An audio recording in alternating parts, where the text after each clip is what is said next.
الحمدللہ رب العالمین والصلاة والسلام علی سید الانبیاء والمرسلین وعلی آلہ واصحابہ واہل بیتہ اجمعین۔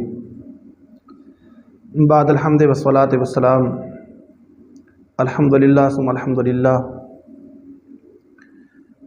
محرم الحرام کے بابرکت ایام میں سلسلہ درس حدیث و قرآن شان اہل بیت، عظمت اہل بیت کے حوالے سے جاری و ساری ہے۔ تو آج کے درس میں ایک حدیث رسول صلی اللہ علیہ وسلم جو رسول اللہ صلی اللہ علیہ وسلم نے حجۃ الوداع کے موقع پر ارشاد فرمائی تھی، مختلف الفاظ ہیں اس کے، جو زید بن ارقم رضی اللہ تعالیٰ عنہ سے روایت ہے، میں وہ پیش کر رہا ہوں۔ آپ فرماتے ہیں کہ رسول اللہ صلی اللہ علیہ وسلم نے ارشاد فرمایا، انی تارک فیکم ما ان تمسکتم بہ لن تضلوا بعدی۔ رسول اللہ صلی اللہ علیہ وسلم نے ارشاد فرمایا، تم میں سے میں وہ چیز چھوڑ رہا ہوں، اگر تم میں سے جو بھی مضبوطی سے تھام لے گا، مضبوطی سے پکڑے گا، لن تضلوا بعدی، ہرگز تم میں سے میرے بعد کوئی گمراہ نہیں ہوگا۔ تضلوا یہ مضارع کا صیغہ ہے اور بعد الناصبہ اس میں داخل ہوا ہے، تو یہ تاکید کا معنی پیدا کرتا ہے۔ اور مضارع کے اندر دو زمانے ہوتے ہیں، حال اور مستقبل کا، حال و استقبال کا۔ تو بعد الناصبہ جب داخل ہوتا ہے تو یہ مستقبل میں خاص کر دیتا ہے۔ تو گویا کہ رسول اللہ صلی اللہ علیہ وسلم یہ فرما رہے ہیں، یعنی اس عبارت کا ما حاصل کہ رسول اللہ صلی اللہ علیہ وسلم یہ فرما رہے ہیں کہ جو بھی تھام کے رکھے گا، جو چیزیں میں تمہیں چھوڑ کے جا رہا ہوں، جن کے بارے میں تمہیں وصیت کر رہا ہوں، جو بھی انہیں تھام کے رکھے گا، ہرگز میرے بعد تم میں سے کوئی گمراہ نہیں ہوگا۔ گویا کہ قیامت تک تم میں سے کوئی گمراہ نہیں ہوگا۔ تو فرمایا ایک ان میں سے اللہ کی کتاب ہے، دوسری اہل بیت یعنی اطرتی اہل بیتی۔ تو کتاب کے بارے میں ارشاد فرمایا، کتاب اللہ حبل ممدود من السماء الی الارض، کہ اللہ کی کتاب ایک رسی ہے آسمان سے لٹکی ہوئی ہے زمین کی طرف۔ تو رسی کے ساتھ مثال دی گئی اللہ کی کتاب کو۔ تو علماء کرام فرماتے ہیں اس کی حکمت یہ ہے کہ رسی کی خصوصیات میں سے ہے کہ وہ رسی ترقی کا ذریعہ بھی ہوتی ہے، تنزلی کا ذریعہ بھی ہوتی ہے۔ گویا کہ جو مضبوط سے تھام کے رکھے گا، اوپر بھی چڑھے تو رسی کے ذریعے سے اوپر جا سکتا ہے، بلندیوں میں پہنچ سکتا ہے، اگر نیچے گرے تو رسی سے نیچے بھی آ سکتا ہے۔ تو مثال دینے کا مطلب یہ ہے کہ قرآن کی مثال بھی ایسی ہے، جو اسے تھام کے رکھے، اس کا عامل رہے، اس کا حامل رہے اور اس کے نظام کو اپنانے والا بنے، عامل قرآن بن کے رہے، تو پھر یہ قرآن پاک اسے پہنچا دے گا، اللہ کی بارگاہ میں پہنچا دے گا، یہ اللہ تعالیٰ کی امان میں دے دے گا قرآن سے۔ جو اسے منہ پھیرے گا، عمل نہیں کرے گا، تو پھر گویا کہ وہ تنزل کی طرف گر گیا وہ شخص۔ دوسرے حصے میں ارشاد ہوا کہ وہ اطرتی اہل بیتی، اطرت کے معنی علماء نے کیے، اس کے معنی کئی ہیں، بہت سارے معنی اطرت کے ہیں۔ اس کو قوم کو بھی، اطرت کا معنی قوم بھی ہے، اطرت کا معنی اقارب بھی ہے، اطرت کا معنی نزدیکی لوگوں کو بھی کہا جاتا ہے، ایک دادے کی اولاد کو بھی اطرت کہا جاتا ہے۔ خود اطرت کی آگے مصطفیٰ علیہ السلام نے تفسیر خود فرما دی کہ اہل بیتی، میری اطرت یعنی میرے گھر والے۔ اور اہل بیت میں رسول اللہ صلی اللہ علیہ وسلم کی ازواج مطہرات بھی داخل ہیں، حضور صلی اللہ علیہ وسلم کی اتنی صاحبزادیاں، بالخصوص 4 صاحبزادیاں بھی داخل ہیں۔ حضرت فاطمۃ الزہرا رضی اللہ تعالیٰ عنہا بھی ان میں سے ہیں، 4 صاحبزادیوں میں حضرت امام حسنین کریمین رضی اللہ تعالیٰ عنہما بھی داخل ہیں، علی المرتضیٰ شیر خدا رضی اللہ تعالیٰ عنہ کو بھی آپ نے داخل فرمایا تھا۔ تو ہمارے علماء نے کئی معنی اس کے بیان فرمائے۔ بیت کی یعنی گیہا، ایک بیت سکنا بھی ہوتا ہے، بیت نسب بھی ہوتا ہے، بیت ولادت بھی ہے، سارے اس میں داخل ہیں۔ گویا رسول اللہ صلی اللہ علیہ وسلم یہ فرما رہے ہیں، اللہ کی کتاب کو بھی مضبوطی سے تھام کے رکھو، میری ازواج مطہرات کو بھی اور میری آل کو بھی مضبوطی سے تھام کے رکھو، ان دونوں کو مضبوطی سے تھام کے رکھو، قیامت تک جو بھی اس پہ عمل پیرا رہے گا اور ان لوگوں میں سے جو بھی عمل پیرا رہے گا کبھی گمراہ نہیں ہوگا۔ تم میں سے جو بھی عمل پیرا رہے گا تم میں سے کوئی گمراہ نہیں ہوگا۔ دوسرا یہ بھی سنتے جائیں کہ سرکار صلی اللہ علیہ وسلم نے یہاں اہل بیت فرمایا، اس کا مطلب یہ نہیں کہ حضور کے اصحاب کو چھوڑ دو۔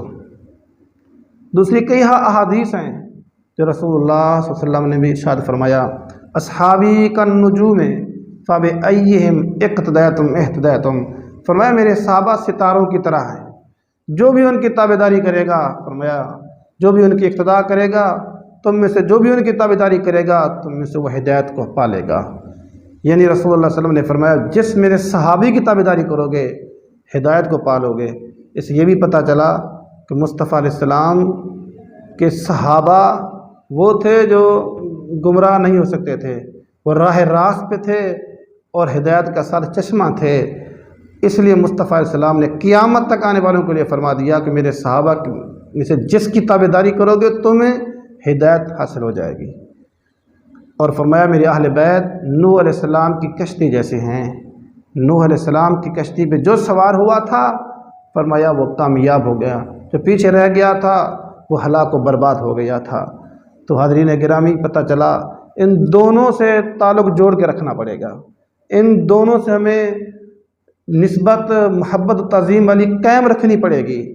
امام فخر الدین رازی رحمۃ اللہ فرماتے ہیں الحمدللہ ہم خوش نصیب ہیں، ہم ستارے والے بھی ہیں، حضور کی آل والے بھی ہیں، حضور کے اصحاب والے بھی ہیں۔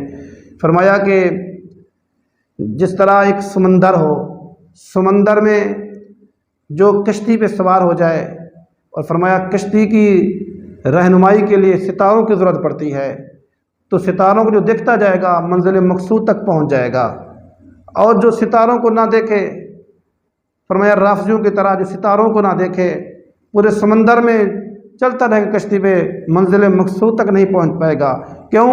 ستاروں کے ذریعے تو منزل تک پہنچنا تھا، مقصود تک پہنچنا تھا، ستاروں کا تو قید نہیں، ستاروں کو تو مانا نہیں ہے، تو سمندر میں غرق ہوگا۔ کچھ ایسے بھی ہیں فرمایا خارجیوں جیسے جو حضور کی آل کے دشمن ہیں، بے ادب و گستاخ ہیں، کشتی کے بغیر سمندری سفر کریں گے تو فرمایا کہ سمندر میں غرق ہی ہوں گے، کیونکہ سمندری سفر کے لیے، باہری سفر کے لیے کشتی کی ضرورت پڑتی ہے۔ تو فرمایا خوش نصیب ہیں اہل سنت ہماری جماعت کہ ہم کشتی والے بھی ہیں، ستاروں والوں بھی ہیں، کشتی پہ سوار ہو کر ہم ستاروں کو رہنما مانتے ہیں، ستاروں کو بھی دیکھتے جاتے ہیں، گویا کہ حضور کے صحابہ کو بھی دیکھتے جاتے ہیں، اور حضور کے صحابہ کے ساتھ ساتھ ہم کشتی پہ سوار حضور اہل بیت کی محبت والی کشتی سے بھی ہمارے پاس ہے۔ دوسرا سیدی اعلیٰ حضرت بھی ارشاد فرماتے ہیں، فرمایا اہل سنت کا ہے بیڑا پار، اصحاب حضور نجم ہے، نو ہے اطرت رسول اللہ کی۔ نجم سے مراد مصطفیٰ علیہ السلام کے صحابہ ہیں، اور اطرت سے مراد مصطفیٰ، نو سے مراد مصطفیٰ علیہ السلام کے آل ہے۔ تو الحمدللہ اہل سنت جماعت کے پاس یہ دونوں چیزیں موجود ہیں۔ یاد رکھیے کہ اس حدیث مبارک میں اہل بیت کا ذکر ہوا، دوسرے کی نفی نہیں ہو سکتی، کیونکہ دوسرے مقام پہ آقا کریم علیہ السلام نے یہ بھی ارشاد فرمایا کہ وَسُنَّتِي وَسُنَّتِ خُلَفَاءِ راشدین، علیکم بسنتی وسنت خلفاء راشدین، تم پر میری سنت بھی لازم ہے، میرے خلفاء راشدین کی سنت بھی لازم ہے۔ اور مقام ارشاد فرمایا کہ فرمایا بنی اسرائیل میں سے 72 فرقے بنے، فرمایا میری امت میں سے 73 بنیں گے، اور فرمایا 72 کے 72 فرقے جہنمی ہوں گے اور ایک جماعت نجات والی ہوگی۔ صحابہ نے پوچھا یا رسول اللہ نجات والی جماعت کون سی ہوگی؟ فرمایا ما انا علیہ و اصحابی، جس پر میں ہوں اور میرے صحابہ ہیں۔ تو پتہ چلا نجات کے لیے، کامیابی کے لیے حضور کے صحابہ کو بھی ماننا پڑے گا، خلفاء راشدین کو بھی ماننا پڑے گا، مصطفیٰ علیہ السلام کی آل کو بھی ماننا پڑے گا، ازواج مطہرات کو بھی ماننا پڑے گا، تب نجات ملے گی، تب کامیابی ملے گی۔ اور یہی عقیدہ ہمارے اکابرین اسلاف سے، ائمہ اربع، امام اعظم محمد حنیفہ رحمۃ اللہ علیہ، حضرت امام شافعی رحمۃ اللہ علیہ، حضرت امام مالک، حضرت امام بن حنبل رحمہ اللہ علیہ مجمعین، اور سلسلہ سلاسل طریقت کے جو 4 سلاسل ہیں، قادری، سہروردی، نقشبندی، چشتی، ان اکابرین کو، آپ بزرگوں کو دیکھیں، آپ ان کے بھی یہی عقیدے ملیں گے، حضور کے آل والے میں بھی ہوں گے، حضور کے اصحاب والوں بھی ہوں گے، حضور کے ازواج مطہرات کو بھی ماننے والے ہوں گے، سب سے پیار و محبت الفت کرنے والی یہ جماعتیں ہیں۔ تو آج 14 صدیاں بے شک بیت گئی ہیں، الحمدللہ آج بھی یہ ادب و احترام کا رشتہ اہل سنت و جماعت کے پاس موجود ہے۔ اور اللہ تبارک و تعالیٰ بھی یہی ارشاد فرماتا ہے اور ہمیں حکم فرماتا ہے دعا مانگو مجھ رب سے، اہدنا الصراط المستقیم صراط الذین انعمت علیہم، کہ اے اللہ ہمیں سیدھے راستے پر چلا، اور ان لوگوں کا راستہ جن پر تو نے انعام کیا ہے۔ یہ انعام یافتہ لوگ، جتنے بھی انعام یافتہ لوگ گزرے ہیں، انعم اللہ علیہم من النبیین والصدیقین والشہداء والصالحین وحسن اولئک رفیقا، الا ان اولیاء اللہ لا خوف علیہم ولا هم یحزنون۔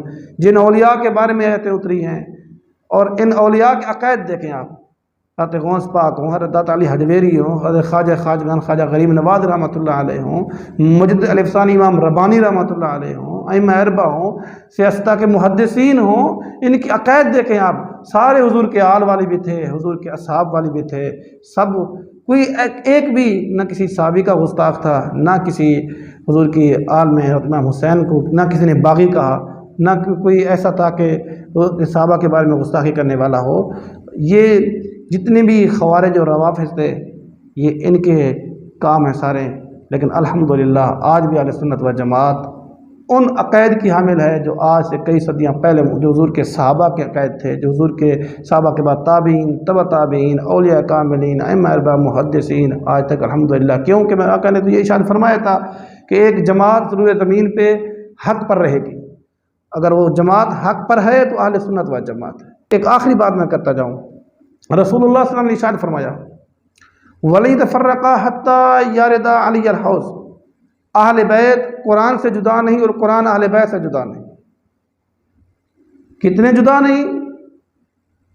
فرمایا قرآن پہ اہل بیت میرا گھرانہ اتنا عامل ہوگا، اتنا اس کا نگہبان ہوگا کہ قرآن سے جدا ہو ہی نہیں سکتا۔ کہ دیکھیے واقعہ کربلا کہ ظلم و ستم کے ایک بہت بے مثال دستان ہے۔ یہ جگر امام حسین تھا، یہ خون مصطفیٰ تھا کہ اتنے بڑے ظالم کا مقابلہ کیا، اور اپنے نظریاتی طور پہ اور اپنے فکری طور پہ، اور وہ مشن جو لے کے آئے تھے، جو نظریہ حسینی لے کے آئے تھے، اور یزیدی فکر کو شکست ہوئی، فکر حسین کو کامیابی ملی، فلاح ملی، کہ آج تک بھی فکر حسین کو کامیابی کی نگاہ سے دیکھا جاتا ہے۔ تو آپ کا قرآن سے کیا تعلق تھا؟ اتنا قرآن سے تعلق تھا کہ شہادت کے بعد سارے تن سے جدا ہے، لیکن قرآن زبان سے جدا نہیں ہوا، اتنا بڑا تعلق تھا۔ فرمایا صرف یہ نہیں کہ دنیا پہ ان کا تعلق ہوگا، فرمایا حشر کا دن ہوگا، قیامت کا دن ہوگا، فرمایا یہ قرآن اور اہل بیت دونوں ساتھ کٹھے آئیں گے میرے حوض کوثر۔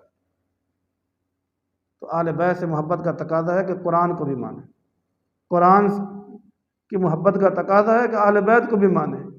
کچھ ایسے ہیں اہل بیت کی محبت میں تو کوئی انتہا نہیں ان کی، کہاں سے کہاں بڑھا دیتے ہیں، حد ہی نہیں ان کی، لیکن قرآن سے محروم ہیں۔ کچھ ایسے ہیں کہ قرآن کے تو بڑے قاری ہیں، قرآن کے بڑے ان کے تلاوت کا بڑا شوق ہے، لیکن نظریہ یہ ہے کہ نعوذ باللہ امام حسین تو باغی تھے۔ اور رسول اللہ صلی اللہ علیہ وسلم کیا فرما رہے ہیں؟ قرآن اور اہل بیت جدا نہیں، فرمایا دونوں کٹھے ہوں گے حوض کوثر پہ۔ مفتی احمد یار خان نعیمی رحمۃ اللہ فرماتے ہیں یہ حوض کوثر پہ کٹھے ہوں گے، گویا کہ رسول اللہ صلی اللہ علیہ وسلم یہ فرمانا چاہتے ہیں یہ جن کی سفارش کریں گے، اور کن کی سفارش کریں گے؟ فرمایا جنہوں نے قرآن کا حق ادا کیا، جنہوں نے اہل بیت کا حق ادا کیا، یہ ان کی سفارش کریں گے، اللہ ان کی سفارش کو قبول فرمائے گا۔